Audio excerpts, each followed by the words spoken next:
একই গ্রামে বসবাস করত নাবিদুল ও সাকিব নামের দুই বন্ধু। সামনেই তাদের ফাইনাল পরীক্ষা, তাই ভালো প্রস্তুতির লক্ষ্যে তারা এক শিক্ষকের কাছে কোচিং করত। প্রতিদিন সন্ধ্যা থেকে শুরু হওয়া এই পাঠদান শেষ হতো রাত ৯টায়। প্রতিদিনের মতো আজও তারা কোচিংয়ে গিয়েছিল। তবে কোচিং শেষে বন্ধুদের সাথে খাওয়া দাওয়া আর গল্পে মেতে ওঠায় সময়ের প্রতি খেয়াল ছিল না। যখন হুঁশ ফিরল, তখন ঘড়ির কাঁটায় রাত ১১টা। গ্রামে রাত ১১টা মানে অনেক রাত, কারণ এই সময় অধিকাংশ মানুষ ঘুমিয়ে পড়ে। চারপাশ নিস্তব্ধ হয়ে আসায় তারা আর দেরি না করে বাড়ির উদ্দেশ্যে রওনা দিল। দুর্ভাগ্যবশত মোবাইলে চার্জ শেষ হয়ে যাওয়ায় টর্চ বা ফ্ল্যাশ লাইট জ্বালানোর কোনো উপায় ছিল না। গ্রামের সেই পরিচিত আঁকাবাঁকা মেঠোপথটি রাতের অন্ধকারে যেন এক অচেনা রূপ ধারণ করেছে। চারদিকে ঘুটঘুটে অন্ধকার আর জনশূন্য নীরবতা। বাতাসের শব্দ আর ঝিঝি পোকার ডাক মিলিয়ে এক গা ছমছমে ভুতুড়ে অবস্থা। এর মধ্যে দিয়েই তারা দ্রুত পায়ে এগিয়ে যেতে লাগলো। খাবারটা আজকে অসাধারণ হয়েছে। হ্যাঁ, তবে বেশ রাত হয়ে গেল। কখন যে সময়টা চলে গেল টেরই পেলাম না। আমি তো চিন্তায় আছি, এত দেরি করে বাড়িতে গেলে মায়ের কাছে কি বকুনিতেই না খেতে হয়। আরে ভাই চিল, বেশিক্ষণ লাগবে না। অবশ্য প্রায় অর্ধেকটা পথ এসে পড়েছি, সামনে বড় তুলা গাছ। কোচিং থেকে বাড়ি ফেরার সেই পথটির মাঝখানে ছিল এক পুরাতন কবরস্থান ও এক বিশাল শতবর্ষীয় তুলা গাছ। দিনের আলোয় জায়গাটি যতটা নিরীহ মনে হতো, রাত নামলেই তা বদলে যেত এক নিঃশব্দ আতঙ্কে ভরা স্থানে।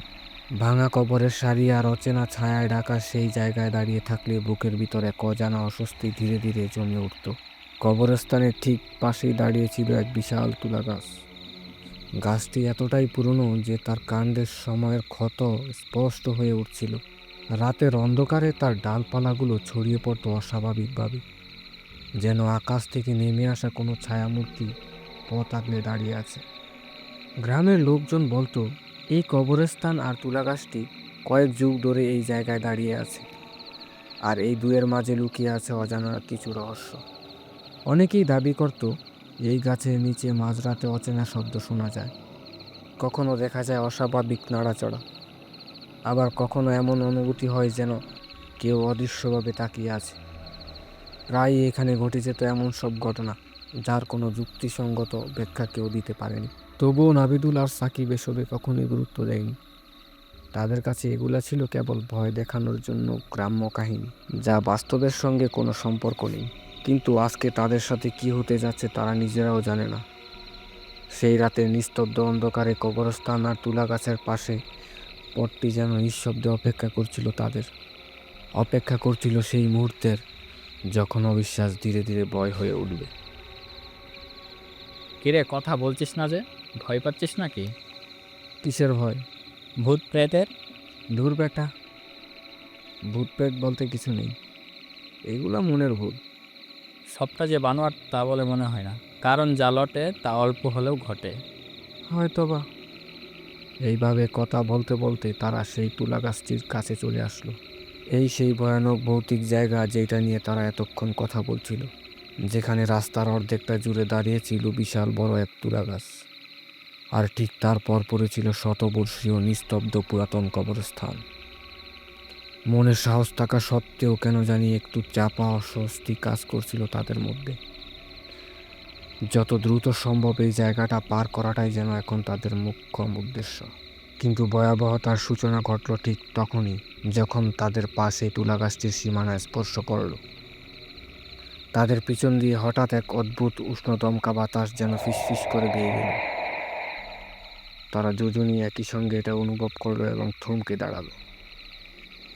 কয়েক কদম সামনে এগোনোর পর তারা আবার সেই গরম বাতাসটি অনুভব করল, তবে এবার ছিল তা আরও তীব্র ও রহস্যময়।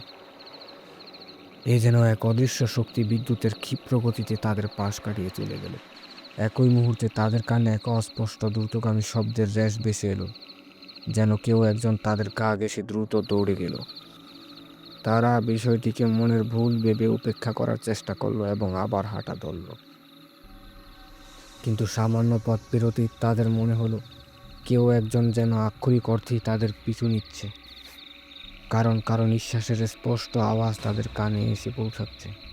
এবার তারা দুজনই একই সঙ্গে থেমে গেল এবং দ্রুত পিছনে ঘুরে তাকালো, কিন্তু সেখানে কেউ ছিল না। এবার তাদের মনে চরম ভয় কাজ করতে শুরু করলো। তারা দ্রুত আয়াতুল কুরসি পাঠ করতে লাগলো এবং আবার হাঁটা শুরু করলো। আশ্চর্যজনকভাবে এবার আর তাদের পিছনে অনুভূতিটা টের পেল না, কিন্তু সেই অদ্ভুত ফিসফিস আওয়াজটা তারা বারবার চারপাশের বিভিন্ন দিক থেকে শুনতে পাচ্ছিল। ঠিক তখনই সাকিব হঠাৎ পাথরের মতো দাঁড়িয়ে গেল। কিরে, কি হলো? দাঁড়িয়ে গেলি কেন? পায়ের মধ্যে কি জানি একটা আঘাত লাগলো। দাঁড়া, দেখি তো। এরপর তারা যা দেখলো তা দেখে তারা রীতিমতো অবাক। সাকিবের পায়ের দিকে তাকিয়ে দেখলো এক অদ্ভুত রকমের থাবার মতো দাগ, যেন কোনো হিংস্র প্রাণী দাঁড়ানো নখ দিয়ে থাবা দিয়েছে। কিন্তু ভাগ্য ভালো উপরে প্যান্ট থাকায় পায়ের ত্বক অব্দি থাবা পৌঁছায়নি। এবার তারা চারপাশ ভালো করে খেয়াল করলো এবং দেখলো যে রাস্তার পাশেই একটা সাদা বিড়াল বসে আছে। তবে বিড়ালের চোখ দুটো ছিল ভীষণ রকমের লাল এবং ভয়ানক চাহনি। তারা লক্ষ্য করলো বিড়ালের গলা থেকে সেই অদ্ভুত নিঃশ্বাসের শব্দটা ভেসে আসছে। নাবিদুর সাথে সাথে হাত উঁচু করে বিড়ালের দিকে চেয়ে গেল, কিন্তু সাথে সাথে বিড়ালটি অন্ধকারে গায়েব হয়ে গেল। রাতের অন্ধকারে ভালো করে দূরের কিছু দেখা যাচ্ছিল না, তাই নাবিদুল এবং সাকিব একটু সামনের দিকে এগিয়ে গেল, যেখানে বিড়ালটি বসেছিল ঠিক সেখানে। কিন্তু সামনে যেতেই তারা দুজন চমকে উঠল, কারণ যেই জায়গায় বিড়ালটি বসেছিল ঠিক সেই জায়গাতেই একটি বিশাল বড় সাপ শুয়ে আছে। সব কিছু যেন তাদের মাথার উপর দিয়ে যাচ্ছে। কোনো কিছু বুঝে ওঠার আগেই নাবিদুল হাতের মধ্যে একটি বিশাল বড় লাঠি নিয়ে সাপের উপর আঘাত করে বসল। সাথে সাথে সাপের পিঠে আঘাত লেগে রক্তাক্ত হয়ে গেল এবং সাপের পিঠ থেকে রক্ত বেয়ে পড়তে লাগলো। এই দৃশ্য দেখে তারা দুজন সেখান থেকে দ্রুত সরে আসলো এবং জোরে বাড়ির পথে হাঁটা শুরু করলো। খুব শীঘ্রই তারা তুলা গাছের সীমানা ত্যাগ করলো। বিপদ তখনও কাটেনি, কারণ তারপরেই ছিল সেই ভয়ানক কবরস্থান। কিরে, সামনে কাউকে যেন দেখা যাচ্ছে। হ্যাঁ, তবে ভালোভাবে বোঝা যাচ্ছে না। এইদিকেই তো আসতেছে। যাক, একটু স্বস্তি পেলাম। যাই হোক, আয়াতুল কুরসি পড়তে থাক মনে মনে। ও দাদু, তো এত রাত করে কোথায় যাচ্ছ? সামনেই যাচ্ছি। সামনে কই? আমার ঠিকানায়। তোমার ঠিকানা মানে? তোমার বাড়ি তো অন্যদিকে। ও বাড়িতে এখন আর থাকি না, এখন আমার নতুন ঠিকানা হয়েছে। ও আচ্ছা, যাও। অনেকদিন পর তোমাকে দেখে ভালো লাগলো। আমারও। রাত করে তারা আর কথা বাড়ালো না, আবার হাঁটা শুরু করলো তারা। তবে তারা খেয়াল করলো লোকটির কথা কেমন জানি পেঁচানো এবং লোকটির পিঠে জামায় রক্ত লেগে আছে। একটা জিনিস খেয়াল করেছি, কি? ওনার কথা কেমন জানি রহস্যময়, আর গলার আওয়াজটাও ভারী অদ্ভুত। তাছাড়াও ওনার পিঠে কাপড়ে রক্ত লেগে আছে। কই না তো, খেয়াল করিনি। এই ভেবে তারা দুজন আবার পিছু ঘুরে তাকালো, কিন্তু মুহূর্তের মধ্যেই লোকটি হাওয়ায় মিশে গেল। পিছনে শুধু কবরস্থান আর শাসা অন্ধকার। তারা ভয়ে জলদি হাঁটা শুরু করলো এবং আয়াতুল কুরসি পাঠ করতে লাগলো। পরের দিন তারা দুজন গ্রামের এক পুরাতন ইমাম সাহেবের কাছে গেল এবং সব ঘটনা ইমাম সাহেবকে খুলে বলল।